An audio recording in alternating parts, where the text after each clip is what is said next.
And because of my rigid traditional background, I had a nihilistic worldview where I thought life literally meant nothing. When you die, there's no consciousness. Why does life matter? And I would think that in the back of my mind, I would still go about my business and still care about people. But why does it matter in the end? We're all going to be dead. We're not going to remember anything. There's no consciousness after life. So in 2016, I was listening to podcasts and I heard some that talked about these topics. And that led me to say, wait a second, could it be real that what the people are saying in their own personal experiences, which I've never heard about before, is there any science to back that up? And then I started to see the peer-reviewed papers, the US government's involvement in psychic spying, which some of which has become declassified. And I realized that there were multiple categories of these phenomena, whether it's telepathy or remote healing, which is a category of psychokinesis, mind impacting matter, near-death experiences, children with past life memories, a bunch of different categories which are sort of different, but when you put them together and say, wait, they're related to consciousness, they're all consciousness beyond the brain. I realized that's where my error in thinking was, is that it all came down to my belief, which is a widely held belief in science, that everything we experience comes from our brain, rather than saying the brain is the processor of something beyond the body. Are you curious about discovering ways of making your life better? Then welcome to my podcast. I'm Bob Nickman, and this is The Exploding Human.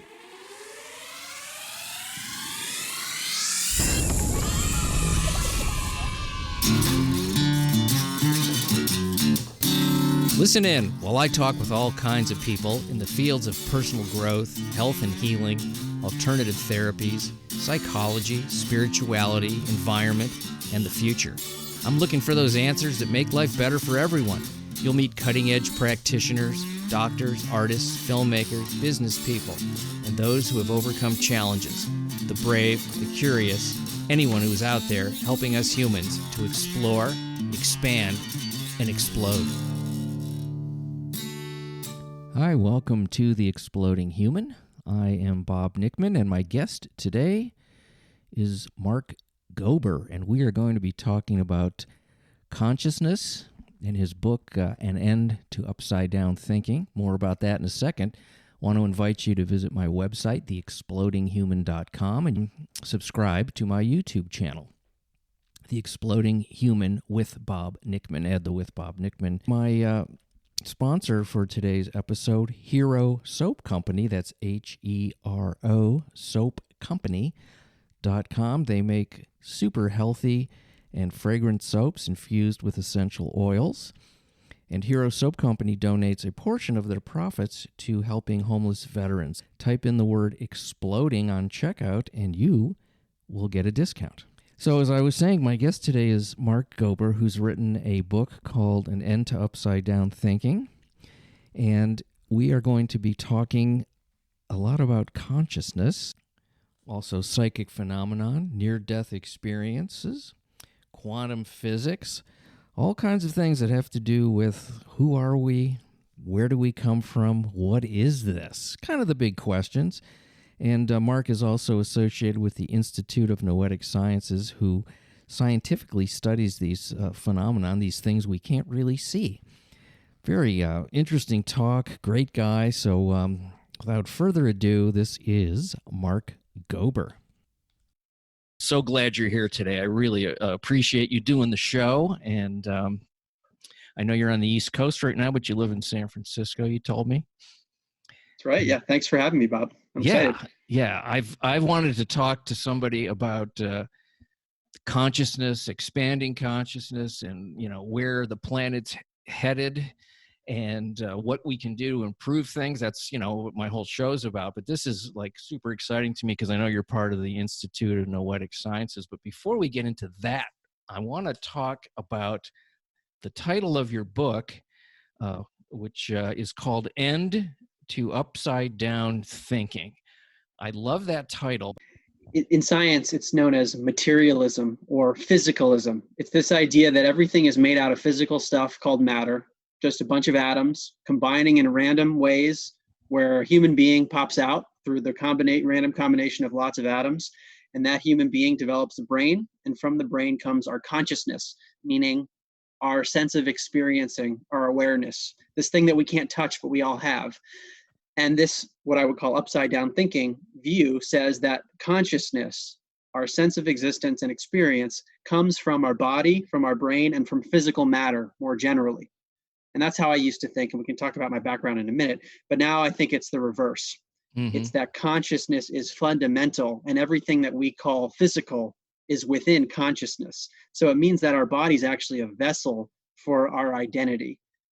Our identity is not our body. And that has crazy implications for how we think about life. And for me, it was such a massive shift. I guess I had that shift, as an adult, possibly when I was in my teenage years, and I did experiment with some psychedelics, and it kind of opened up a certain way of looking at things that I had never really thought about. I was reading some things, and I thought, well, let me try this.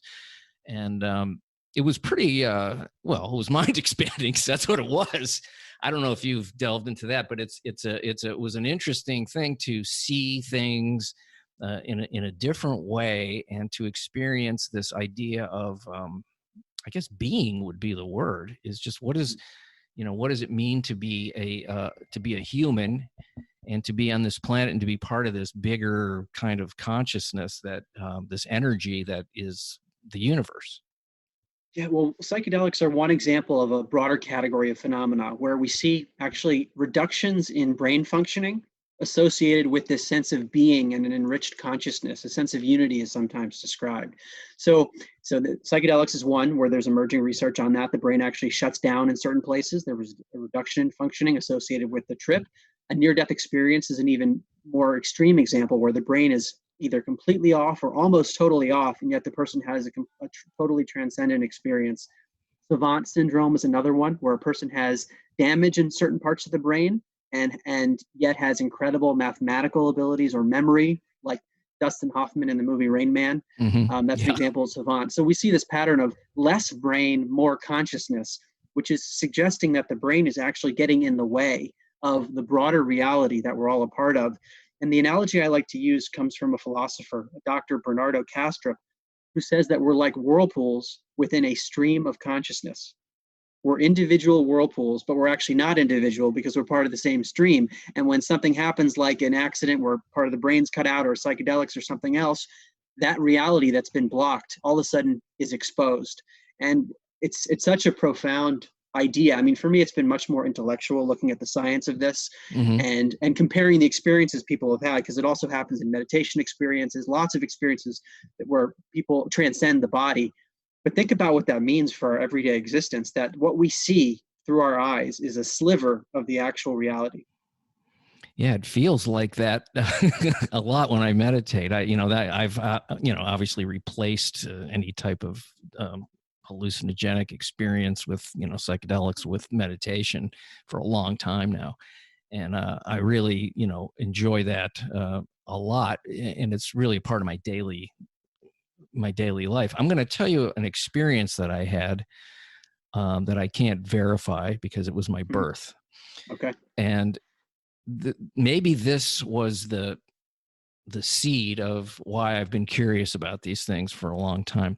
So what I remember about my birth was this feeling this powerful energy of being in a dark place, like a vast dark place. I don't know if it was the universe, whatever it was, something that you could quantify. I don't know. And this incredible force moving me from one place to another, and being really scared, and then having this realization and a big internal laugh. And the thought was, oh, yeah, this again. Mm. And I remembered that. I never told anybody until I was older that I had this experience. And, can I verify with, some sort of a scientific method? No, I can't. Of course not. I was an infant. But it's as real to me as me holding this microphone in my hand. It's always been there. This knowing of that hasn't made my life any happier, but it's great. But you know that there's a veil. you've had that visceral experience and you remember it. And that's what we see. There are many studies of children looked at by the University of Virginia, over 2,500 cases studied for 50 plus years, where the child starts speaking about a life that's not the child's in vivid detail. And sometimes the researchers are able to verify that a person actually did exist. And these are not always famous people. They're just very specific. Like one was, excuse me, a World War II fighter pilot. And one, he was the only person in a plane and crashed. And they were able to verify that what the child was describing was this person, and many others like it. Also, sometimes the children have birthmarks or physical defects that align with the death of the person in the previous life. And sometimes there are medical records that align with all that. So there seems to be something about young age where the memories are of the other side, so to speak, are clearer. And then as we age and develop language, it's not as common, although I have heard cases of adults who have similar memories too.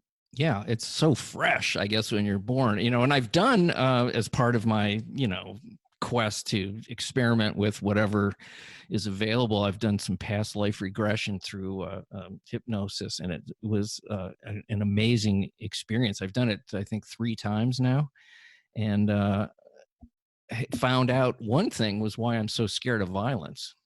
I had, violent experiences, thousands of years ago in one of these past life regressions, and I've always been really scared of it. That's actually something I've seen in the research, that attractions and aversions in this life can relate to something that we didn't experience in this body. And it has profound implications for medicine, because traditionally in medicine, we think that there are 2 things that can impact the way we are in this body, which is our genetics and the environment that we're in. Those are the 2 factors. And here, when we're talking about something from a past life impacting this life, the researchers say it's a potential 3rd factor. That's a pretty big deal for missing an entire factor in medicine, not only for psychiatry and psychology, but also for everything about the body. I don't know if you've read that book, Many Lives, Many Masters. You probably have. Yeah. I recommend that to the audience. It's an amazing journey into what past lives can do and mean, and how actually some people have been healed of present day issues because of this work. And is it strange? Yeah, of course it is, until you kind of go, well, maybe it isn't. Yeah, for me, my background's in business. I worked in investment banking in New York, then became a partner at a Silicon Valley strategy firm for 10 years. It was in 2016 when I first listened to podcasts. That's how I became interested in these topics. And you're reminding me of one of the early podcasts I heard before I was open to any of this stuff. Mm-hmm. But it was a woman she's a corporate attorney who developed TMJ, horrible jaw pain. And she went to one of the top dental establishments. They were going to have to break open her jaw. And she said, I don't want to do that, but I'm going to try this past life regression hypnotherapy thing, because someone had told her about it. And I think the first time she did it, nothing happened. But then she did another session where she had a memory of being a slave with a chain up against her jaw, putting lots of pressure on it.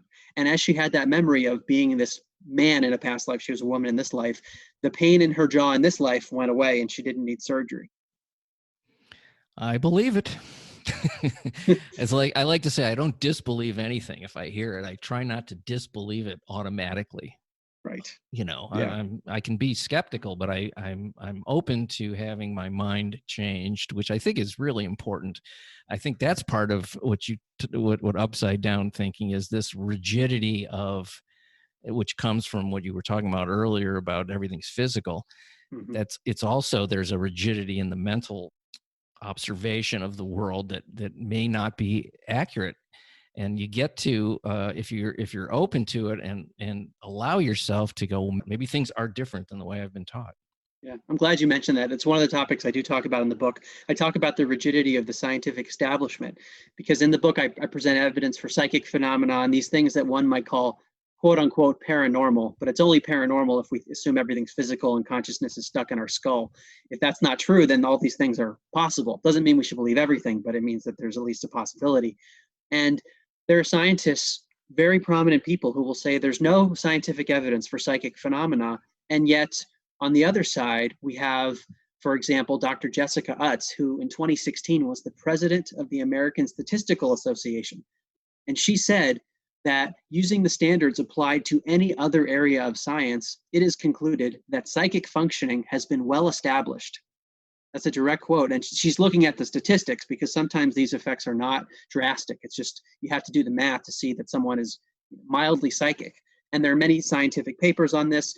The American Psychological Association's official peer-reviewed journal called American Psychologist published in 2018 the statistics for telepathy and all sorts of psychic phenomena and shows that there's a real effect. And yet you have smart scientists saying, nope, not possible, there's no evidence. And that rigidity, I agree with you. If we can let go of that, then I think we can advance as a society. Yeah, I always if people that are skeptical, I go, well, have you ever been in a room and all of a sudden, you know the expression, the hair stood up on the back of my neck? You've heard that before. Yeah. Mm-hmm. And you turn around and there's somebody there that you just had a terrible feeling about, that you didn't see them, you didn't hear them, but the hair stood up on the back of your neck, and you turn around, you go, oh, that person. Ugh. Right. Everyone's had that. We can't put our finger on Right, it sometimes, right. and that's what people struggle with. And what I think a skeptic would say is, well, your body has a way of picking up things, and you see things and don't register it consciously. But I agree with you that I think there's something in a non-physical realm that we would call intuition, that our brain, if our brain's sort of like this filter or antenna, something comes in and we can't touch it, but we know it, and we can't explain it to someone, but we can feel it. Yeah, and I know people that are more tuned to that stuff. My wife is like that. She'll talk about somebody she hasn't seen or heard from in a while, and they'll call. Happens all the time. Yeah. And I'm like, wow, you are really tuned into something that I'm not quite there yet. It's called telephone telepathy, and Dr. Rupert Sheldrake has run studies on this to show that statistically people are able to know who's calling beyond what chance would predict.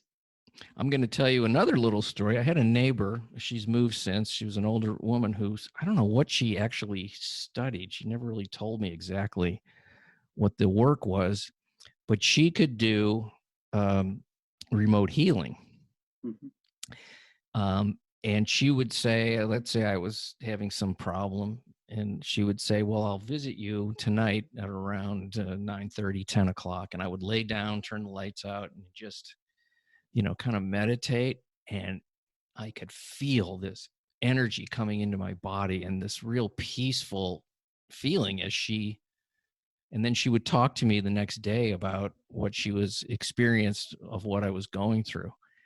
And she goes, don't tell anybody about this, because people are going to think I'm crazy or that you're crazy. Just, keep it between us, because I don't want to have any blowback from people that are thinking this is just like I'm a weird person. And she was amazing. I think it's very real. Doesn't mean that every healer can do that, but I think there are some, and there are these experiences where there can be, they're called veridical experiences, where the experience is validated independently, where both people experience the same thing. Mm-hmm. That's pretty strong, and I think that's what matters. If you feel something and you feel like it's helping you, and you're getting tangible results, then why not? Yeah, I love that you're coming at this from the non-woo-woo angle. That really, if that makes sense. What opened you up to exploring this world? Because it seems like you were a very straight-laced kind of a analytical type person. Yeah, totally. I mean, in undergrad, I studied psychology at Princeton, very linear. Didn't think about any of this stuff, didn't even know that there was science to even explore it. And because of my rigid traditional background, I had a nihilistic worldview where I thought life literally meant nothing. When you die, there's no consciousness. Why does life matter? And I would think that in the back of my mind, I would still go about my business and still care about people. But why does it matter in the end? We're all going to be dead. We're not going to remember anything. There's no consciousness after life. So in 2016, I was listening to podcasts, and I heard some that talked about these topics. And that led me to say, wait a second, could it be real that what the people are saying in their own personal experiences, which I've never heard about before, is there any science to back that up? And then I started to see the peer-reviewed papers, the US government's involvement in psychic spying, which some of which has become declassified. And I realized that there were multiple categories of these phenomena, whether it's telepathy or remote healing, which is a category of psychokinesis, mind impacting matter, near-death experiences, children with past life memories, a bunch of different categories which are sort of different, but when you put them together and say, wait, they're related to consciousness, they're all consciousness beyond the brain, I realized that's where my error in thinking was, is that it all came down to my belief, which is a widely held belief in science, that everything we experience comes from our brain, rather than saying the brain is the processor of something beyond the body. And when I realized that, everything changed, because I'm like, wait a second, I've got to, this whole life doesn't mean anything thing, that might be wrong. So how am I going to live life? And it was a disorienting period. I'm probably still adjusting, even though it's been 4 years now, just because I was so deeply ingrained in that old way of thinking. Have you had some personal experiences with some of the things we're talking about? I've had a lot of synchronicities where I'll think of someone and then that person calls me, or something that when I run the math in my head, the chances are so slim. But I think the most powerful experiences for me, so maybe for you as well, have been in meditation. Um, Really in the last year, more so than before that, where I mean, I've had energies overtake my body. I don't know how to explain it really, where it was a pleasant feeling to a degree that's beyond anything physical. I guess bliss would be a word, maybe love would be a word for it, but it's beyond those things, where my body actually thought it was going to die because it was so intense. My heart was beating out of my chest. This has happened to that level twice. But now when I meditate, I'll feel like a mini version of that. And it's like a lightness that comes through my body that I can't deny. So no matter what someone tells me, this is me and experiencing this on a daily basis, and I know something's going on. It's lightness and timeless. That's the other part that I find really interesting. It's just like it's beyond the sort of linear time thing that we do. That's one of the things I talk about with consciousness, not only being beyond the body, not only being the fundamental stream that we're all part of, but like you say, it's beyond space and time. And that's a mind-blowing concept, but it's what people experience also when they're in that state. It's timelessness. Yeah, I was just thinking about, like, if I, that birth experience that I was telling you about. So I'm my body that's here on planet Earth came from this whatever big pool of consciousness, if you want to, and then you spend your time, living this, material kind of plain life, a lot of it, and then, but there's a yearning to go back to that, or is it? It's like at the end, I'm going to go back into that pool of consciousness in the way that I came in. And what is it that, while we're here on Earth, moving around, like you had this feeling to connect with that 4 or 5 years ago, that's part of it too. It's like, you don't want to necessarily die to go back to it. You want to live it now. Yes. And I think that's the human challenge. As you were saying that, you reminded me, though, of a conversation I had for my own podcast called Where is My Mind, where I interviewed many of these scientists and also people that have had direct experiences, one of whom is a man named Alan Huguenot, who had a near-death experience decades ago. And it was so pleasurable. He got in a car accident. He left his body. He encountered a being of light, was in a bliss state. And he was told he had to come back. He had stuff to do. And he said, I don't want to go back. And the being said, don't worry, it's not going to be too long. And meanwhile, we're here decades later. But what he said to me, he said, Mark, not to sound suicidal, but I can't wait to go back. And so there is this tension, I think, of people that experience it, this bliss state, the state of oneness or whatever it is, but they're in a body. And that's the challenge, is to embody that universal state while we're in the physical dimension. And to me, I think that one of the purposes, if not the underlying purpose of life, is to evolve at the level of consciousness. Mm-hmm. And I think we do that individually, but also collectively. And probably what we're experiencing on a global level right now is a manifestation of our attempt to elevate to a new level of consciousness. Well, I wanted to get into that a little bit because I had this discussion with the guy that I knew that was part of the Noetic Institute, or he had been, involved with it. And I said, what percentage of the population is, aware of this stuff and really wants this? And because it seems like the vast majority of people are operating at a different consciousness, and I don't want to say lower level, but that's what it feels like to me, this sort of linear thinking and material plane, and the things where people start wars over, and all this stuff that's so gruesome. And he said to me, which I took as kind of hopeful and kind of use it sometimes, but he said, the people that vibrate on a higher plane, that's a stronger vibration, and you don't need as many of those to counteract the masses. That was his take. I've heard that theory. It's actually, I wrote a second book called An End to Upside Down Living, which gets into some of these topics. And I asked the question, is there a critical mass? And what, if so, what is that? And is it a number of people, or can you have a very small number of people who are extremely elevated? And what you mentioned is what I've heard many people say, that a very elevated person can counterbalance many other people who are not at that quote unquote level. So I think the best we can do is elevate ourselves on an individual level. And I think that when we do that, we become a pure vessel for this broader consciousness, intelligence, whatever it is that we're tapping into. And through that, we're able to contribute to the world. Because when we try to think about the question that you asked, it's probably beyond human comprehension. Like, our intellect is not ever going to understand how it works. So all we can do is our best. I'm always, hopeful that the resiliency of the human race will outdo the destructive side. Because the idea of surviving is a very, very strong instinct. Now, if we make mistakes, they can be corrected, hopefully. I mean, we're at a place now where some of those mistakes cannot be corrected. And I get, if I really think about that side of it, I get freaked out and I, hopeless and all that stuff. And I don't want to live like that.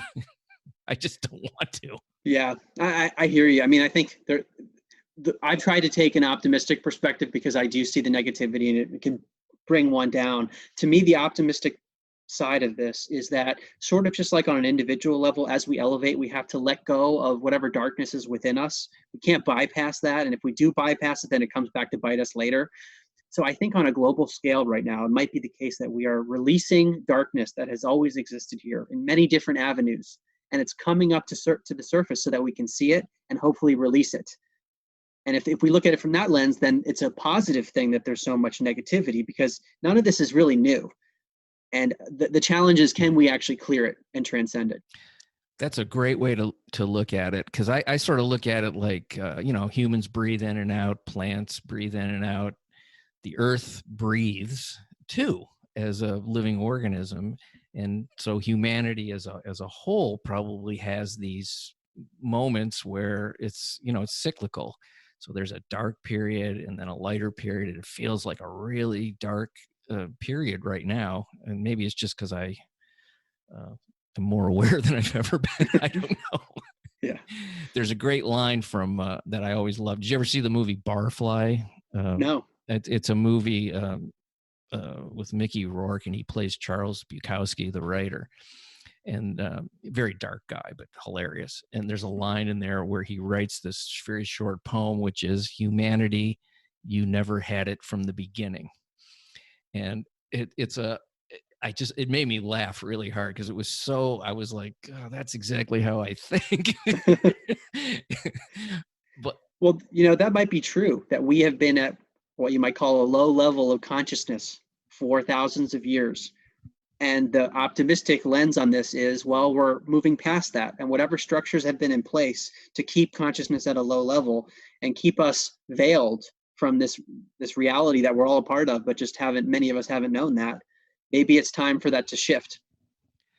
I hope so. And I hope that part of, what that the internet can bring, along with all the garbage that's there, is this kind of stuff, that the curious people can find these possibilities like you did through a podcast, or, a video, or just, groups that, like the Institute of Noetic Sciences, that was, probably an extremely obscure group of people, because I didn't know about it until somebody told me about it. Tell me what it is, though, because first of all, Noetic, Noetic. What does that mean? It means knowing. Mm-hmm. And the Institute was founded in 1973 by Dr. Edgar Mitchell, who was an Apollo 14 astronaut.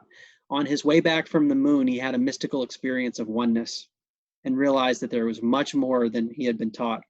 So he decided to found the Institute of Noetic Sciences, which is now based in Petaluma, California, north of San Francisco. And it, for almost 50 years, has been studying these topics scientifically. So looking at energy healing, telepathy, consciousness as a unitive field. And it's important. It's significant because given the importance of this topic, you might expect that other universities are studying it.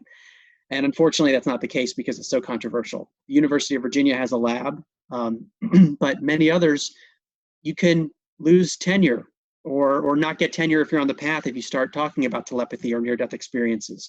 There is a very strict materialist assumption in the academic community that those things are not possible, and it's taboo. How do those people call themselves educators when they're not willing to look at new information? And if you can disprove it, that's fine too. But just take a look. Oh, my goodness. So what does the Noetic Institute do? It runs studies on a lot of these topics and in a rigorous way. So peer-reviewed journal papers on the science of these phenomena, which people might have experienced, but in order for the scientific community to understand it, there needs to be rigorous work behind it. And Dr. Dean Radin is probably the most well-known scientist there. He's been studying this stuff for about 4 decades, used to be at Princeton, the US government, has written many books on it. And so he helps get the name out. But I think it's important for more people to know what it is and know that it exists, because some of the findings are totally mind-blowing, especially if you've never heard of any of this before and you realize, wait a second, statistically speaking, telepathy is a real phenomenon, mind-to-mind communication, or psychokinesis, meaning the mind can actually have an impact on physical stuff without any contact. The mind is having an impact, even if it's small. It's world-changing. I'm optimistic that this organization has existed for so long and that there is increasing interest right now. I think as people are going inward, because we're forced to be inward, there's more time to think about life and death and existence, and are we a part of something greater? So there's a website people can go to check out the Institute of Noetic Sciences if you're interested, listener people. And you're also involved, I wrote this one down, the School of Wholeness and my writing's terrible. Enlightenment. Yeah. Yeah. It is has not been built yet. It is in the works, but it will be outside of Asheville, North Carolina, and it will be an education platform around many of these topics as well, but also more of the spiritual side of how we elevate ourselves rather than just the science, which is the Institute of Noetic Sciences. Well, you're doing some great stuff. And you have a website. Let's plug yours because and your podcast, because I was looking at some of the people you've interviewed. It's just awesome, so it's markgober.com. Yeah, markgober.com. That's just my name. And my podcast is called Where Is My Mind? It's available on all the major podcast players. My website has bonus material if you want to hear the full length interviews, but it's an 8-episode series on the major podcast players for free. And it includes clips from the people that I interviewed. So for example, there's a whole episode on near-death experiences. And in that episode, you hear me narrating it with my producer, who's kind of playing the skeptic. And then you'll hear from people, the scientists that study this stuff, and then also people that have had the experiences. And we wanted to just make this digestible for people because, I mean, given where the world is today, I think this is the core level of where the solution lies, is understanding the nature of reality and who and what we are and that we're interconnected. Because if people really got that, it would shift so much of the behavior.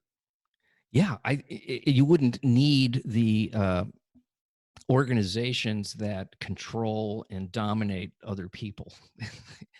They wouldn't want to. You wouldn't want to, and you wouldn't need it. You wouldn't want to. It would be unnecessary if people elevated their consciousness or expanded it to a place where they didn't see other people and other ideas as a threat. And you're reminding me of actually one of my favorite findings in all the research that I've done in the last few years.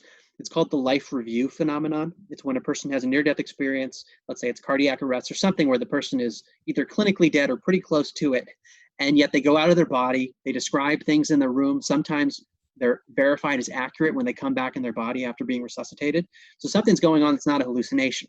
And I think that tells the researchers we need to look at what's happening in this experience, not as a hallucination caused by a dying brain, but maybe as a lens into a broader stream of consciousness, the nature of reality. And one of the phenomena reported during this state is called the life review, where a person relives his or her whole life in a flash.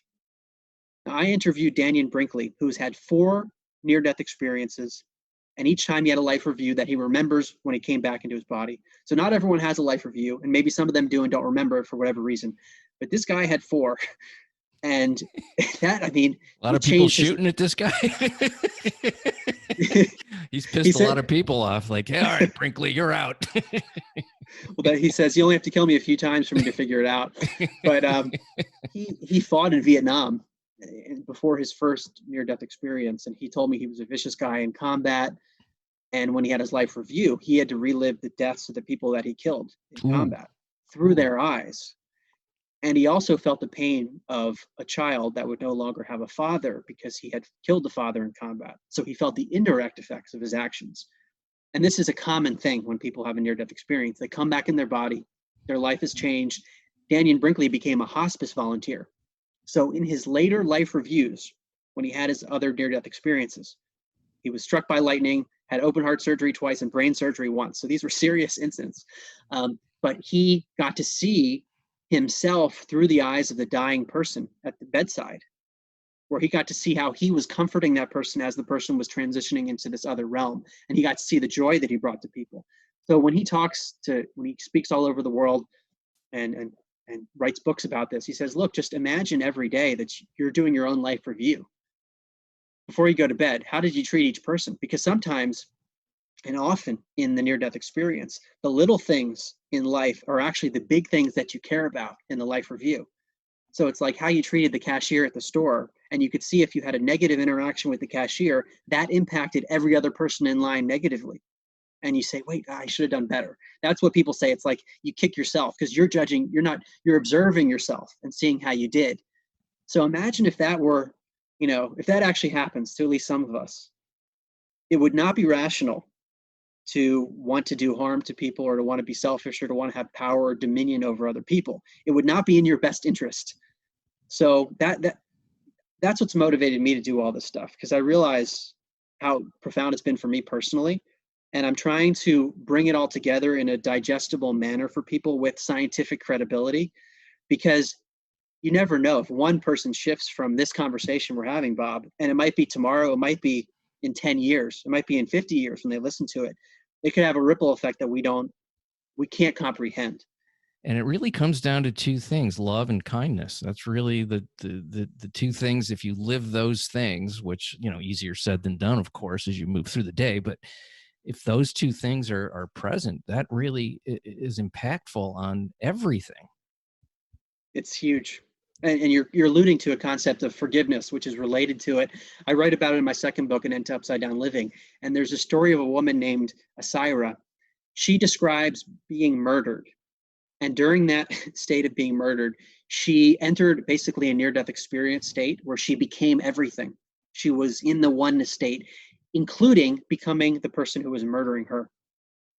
So she felt that this man had just tons of pain on himself that he was letting out on her, and something happened, she claims, in the space where something like the dimensions opened up and the murderer realized what he was doing and said, oh my goodness, I'm killing an angel, why am I doing this? And he begged for forgiveness or something and ended up calling the ambulance.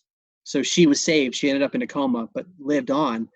In that state, though, the woman felt forgiveness for him. Doesn't mean she liked him, but she felt the oneness with everything. She could understand it from his perspective. So that's something I try to keep in mind, because we're all human, and if someone harms us, that can be difficult to deal with. But if we think maybe there's something with that person that they're dealing with, it's not about me, they're acting out their own stuff, it can at least lessen the issues, and then that lessens the hostility on both sides. Yeah, it's a really true thing that I've become much more aware of. Have you heard the expression hurt people hurt people? No, I actually haven't. Yeah, it's a good one. Yeah, it's good. Yeah, so when I feel like I'm taking something personally, or quote, my feelings are hurt, all that stuff, and I'm thinking, well, that's a choice. it's a choice, really, because if somebody's acting a certain way that I find rude, offensive, that's really more about them than me. It's, if you're, let's say, I walk up to you and I go, you're an asshole. I have no, and you go, am I? Or you just think, well, I wonder why he's saying that. What happened to him today? What about me has triggered his past that he thinks that way? And it really, because if internally you're not that, of course you're not. Then it is all about me. Another way to look at it is, if this physical world is truly evolutionary in nature, and we see that in the life review, maybe that's kind of grading the test of our life, and there's this reincarnation cycle potentially that's allowing us to learn new lessons, then it could be construed that everything coming into our life is something for us to learn. Even if that thing appears to be quote unquote negative, it's actually something for us to grow from. And if we look at it from that perspective, a negative can even be viewed as a positive. And another way to look at it, which is probably related, is if there is only one consciousness, which the physicist Erwin Schrödinger said, in truth, there is only one mind. So I like to call this one stream of consciousness the one mind that people unite with in these altered states of consciousness. There's only one consciousness. So if there's something within us, that could be manifested externally. So maybe there's something within us that needs to be cleared out, and it's showing up in the form of a person being mean to us.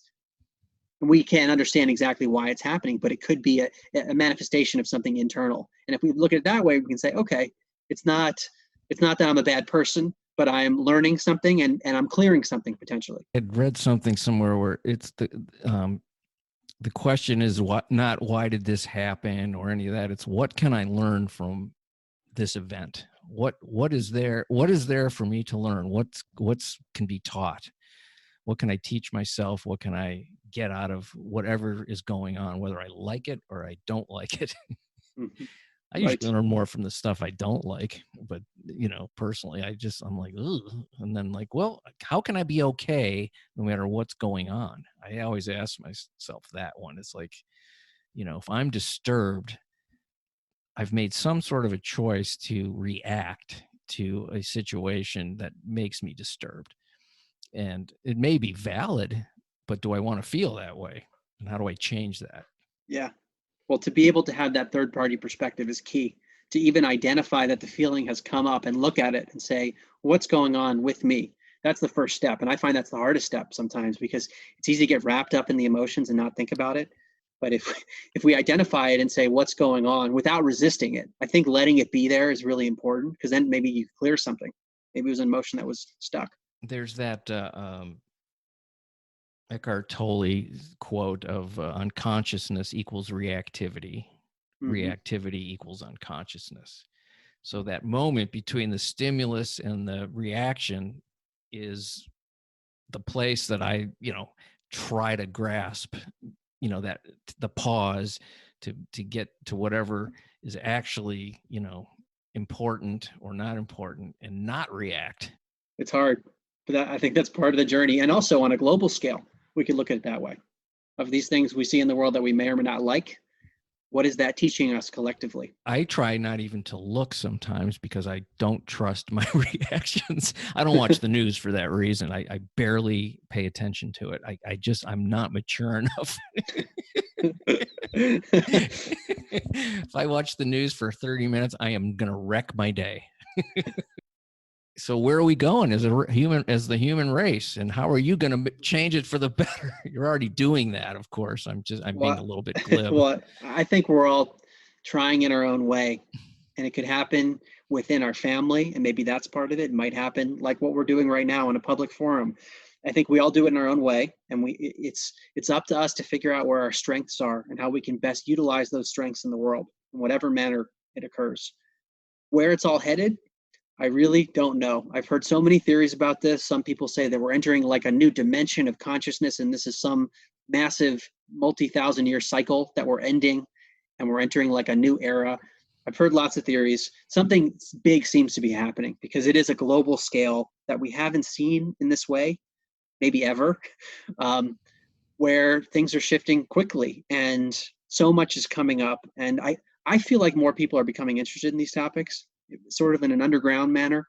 There's a podcast I like called Buddha at the Gas Pump, which I quote a lot in my book, Great An End to Upside Down Living. title. Basically, he's saying, because he found that there were tons of people having these awakening experiences, but he would tell friends about it, and they'd say, oh, that's just a one-off experience of someone having a unitive experience in meditation or psychedelics or something. So his name's Rick Archer. He did a podcast on it. Now he's interviewed over 500 people who've had these awakening experiences, and they talk about how their lives have shifted, sort of like ours have shifted, but in different ways. And they go throughout their, what the similarities and differences are. I find it fascinating. What he says is that he's found there's an epidemic of this happening, an epidemic of spiritual awakenings. And it could be you're at the gas pump, pumping gas, and someone at the enlightenment level of the Buddha is standing there just as a normal person. And maybe that's the next iteration of what we would call spiritual leaders, is just the everyday person who is being the best version of him or herself. Wow, 500 people. That's amazing. Wow. Buddha at the gas pump. I'm going to check that out. That sounds amazing.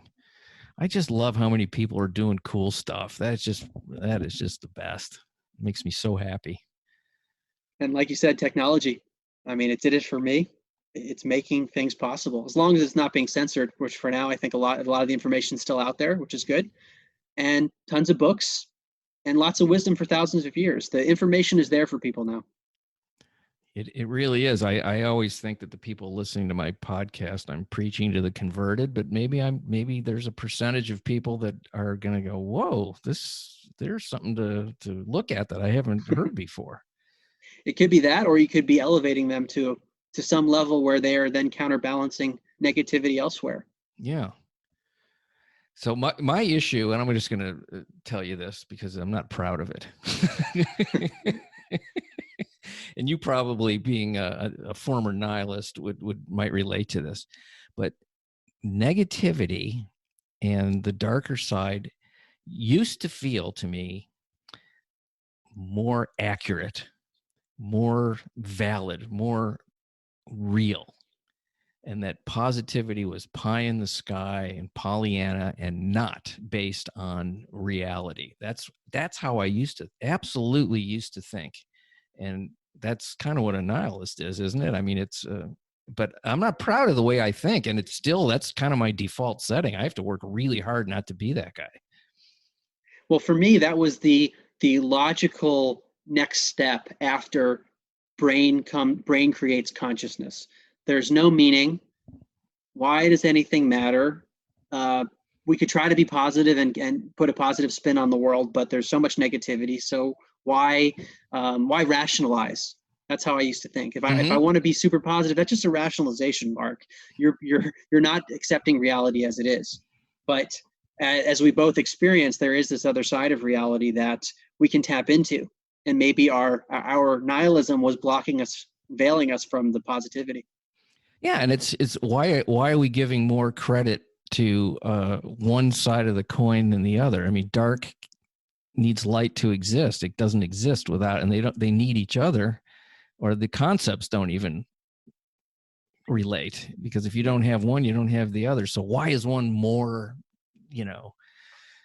valid as to becoming the basis for your entire way of looking at the world? Doesn't make sense. Right. It's a yin yang. That symbol is so meaningful, that you have the dark and the light intertwined.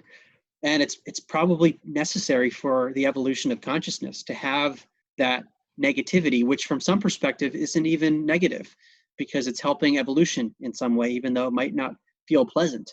Yeah. But I do think it's important to have that balance, and also not to be naive, not to think that it's only all positive and love and light, because that can blind people. And in my new book, An End to Upside Down Living, I mention compassion as a way of living, but compassion with discernment. And I give an example actually from Buddha at the Gas Pump, a woman who was interviewed. She had some crazy awakening experience. Everything was love and light because that's what she felt. And she got taken advantage of. She met a man who basically manipulated her. She let him into her home, and he lived with her for 6 months and was ruining her life. And she didn't know how to get out of that situation because she couldn't discern. She was only seeing through the light lens, which is good, but there's the other side of it that we have to be aware of. I wish you would have called me. I could have straightened her out. Well, thanks, Mark. I'm just really I feel like I'm in a really good state of mind right now, just from talking to you. I love hope. I love hope, I'm and I happy to love hear that. possibility. It's awesome. I hope the audience goes to Mark's website, markgober.com, and checks out his podcast. Tell me the name again. I didn't write it down. Where is my mind? Where's my mind? Check those out, because there's some amazing doctors and people in the field of consciousness, and you can hear some good material. And best of luck on the new place in Asheville. I hope that flourishes. I'm sure it will. Thank you. I appreciate it. And you're reminding me, my interview with Daniel Brinkley, the man who had 4 life reviews, that full-length interview is available on YouTube. Whereas the rest of the podcast you can get on Apple Podcasts and Spotify. If you want to hear the full interview with him, which is an hour and a half, it's fascinating. I do. Danny, so what do I look up on YouTube? Because I'm going to look it up. I have a YouTube page, so it should be under just Mark Gober, but his name is Daniel Brinkley, Dannion, Brinkley. Oh, Daniel. Okay. Brinkley, Brinkley. So if you search that, you should see my interview with him. I'm going to check that one out. That is one of the most fascinating stories I've ever heard. I don't know anyone that's died almost 4 times. You know anybody that's had a near life experience? What would that look like? Maybe we're all living that. Yeah. I almost feel alive, but not quite. Yeah. Well, thanks, Mark. I really appreciate your time, and really enjoyed talking to you. Yeah, likewise, Bob. Thanks for having me, and thank you for what you're doing in the world to get this information out. Oh, my total passion and joy. Thank you. Thank you for listening into The Exploding Human. Check out my website, theexplodinghuman.com, the YouTube channel, The Exploding Human with Bob Nickman, and get some of those fragrant soaps from Hero Soap Company. A portion of their profits is donated to helping homeless veterans, and type in the word exploding on checkout. You will get a discount. And of course, again, big thanks to Mark Gober for participating in the show. And he did mention a guy named Dr. Dean Radin, who was the chief scientist at the Institute of Noetic Sciences. And Mark was nice enough to hook me up. And I have a podcast coming up with Dr. Dean Radin. Super interesting. And probably the next episode, I'm guessing. That's the order that I recorded him in, so why not post him that way? Anyway, thank you so much. Have a wonderful day. Bye.